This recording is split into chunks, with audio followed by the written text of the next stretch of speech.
We're learning over here that how important it is not to be lazy. A person sometimes, heaven forbid in a million years, to be lazy. This is one of the biggest biggest holding back of serving Hashem is being lazy. And what the Mislashim teaches us, Afriot, Chomriot, Gas. What does that mean? We are made out of afar. What's afar? Afar is what's afar? Afar is ashes. What would the dust and ashes, and we have an neshama. The neshama was given from God. The ashes is from the ground, and therefore a person sometimes he feels maybe heaven forbid he feels a little lazy. He has to break it. Now, how do you break it?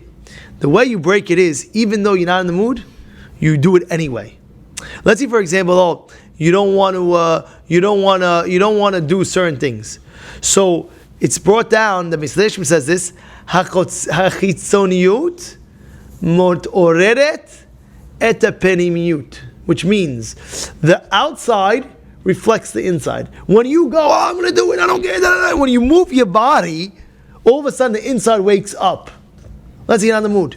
You ever see any athlete? They're not in the mood. They can't. This, that. What do? They're going to do this. They just move their hands. Let's go. And that makes an engine starting in order to them to perform at the highest. That guy's not in the mood to learn. Oh, what do you do? Let's go. Let's learn. Let's go. Pump yourself up, even if you have to move a little bit. Let's go. We're gonna learn. Let's go right now. Let's go. So when you move a little bit, I'm gonna open up the Gemara anyway. I'm gonna do this already is on a high level. There was a story. I love this story with a passion. I really love this story. And this is with Rav Aaron Kola. What happened was, first of all, Rav Shiva of Lakewood. Woof, if you read about his life, unbelievable. Literally, I'm reading it. Unbelievable. You don't know. It's like the next level of greatness. The next level of greatness. You have to understand when you read the rabbi, just the biographies of the rabbi, like about their lives, you get hazuk yourself. You see aspirations where they aspired to. You know, you're excited. I learned the Messiah, and then you read about somebody, a gadol, and they I did it 300 times. I learned it from cover to cover 300 times. You hear musagot, you hear concepts. It's like, wow, 300, I never thought of that. Imagine you finish a Messiah 300 times. We're used to 100 times, maybe 50 times, 300 times? You're going to finish shots 300 times? You finish shots 500 times? What's going on? What? How many you say 500 times Messiah Shabbat? You hear that? Someone was telling me, you read about 500 times Messiah Shabbat? You can do 500 times Messiah Shabbat from cover to cover? These are just beyond. It's but at least it's in your head. It's like a aspiration. Let's go. Let's make it happen. Let's grow. You hear what I'm saying? Oh no, this is very important. So now what is it? So therefore, a lot of times people they do things on the outside in order to what's it called to trigger their inside. Sometimes a person is very cheap. He can't spend $1. People sometimes he's so cheap. What's going on? To pull money out of forget about it. I'm telling you, it's like moving a whole building, carrying the whole building. What happened? Give money, khalas. Sometimes it's hard. You don't know the answer to some people, but hopefully it's not with you. But at the end of the day, you have to be easygoing with giving. If you have it.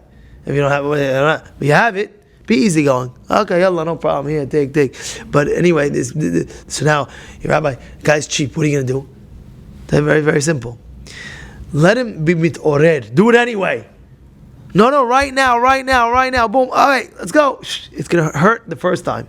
It's going to hurt the second time. It's going to hurt the fourth time. It's going to hurt the fifth time. But by the 8th, 10th time, he's going to break it.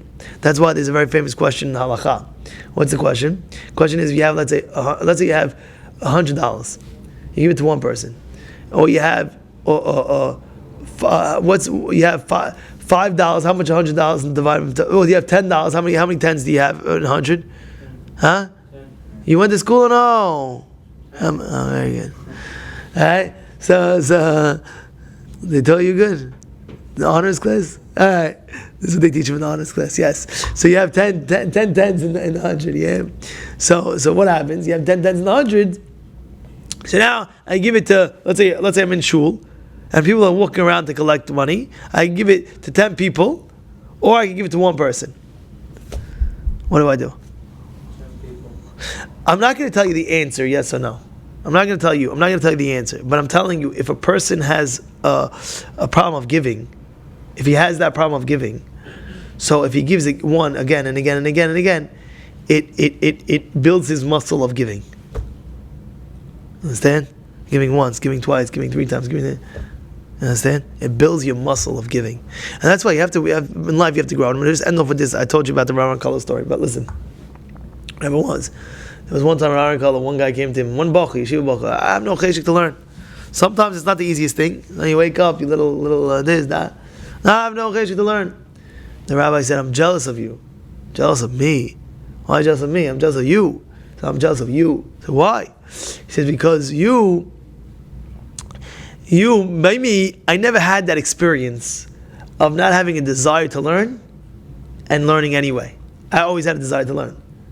But by you don't have the cheshek to learn and you're learning anyway? Imagine? This is already next levels. And therefore a person, like we said, you have to break the laziness. You have to break it. How do you break it? One of the ways is do it anyway. And we gave examples about the tzedakah, do it anyway, and about the example of learning. Get yourself pumped. Let's go, we're doing. Because the outside uplift triggers the inside. The outside triggers the inside. This is a great lesson that we have to learn about laziness.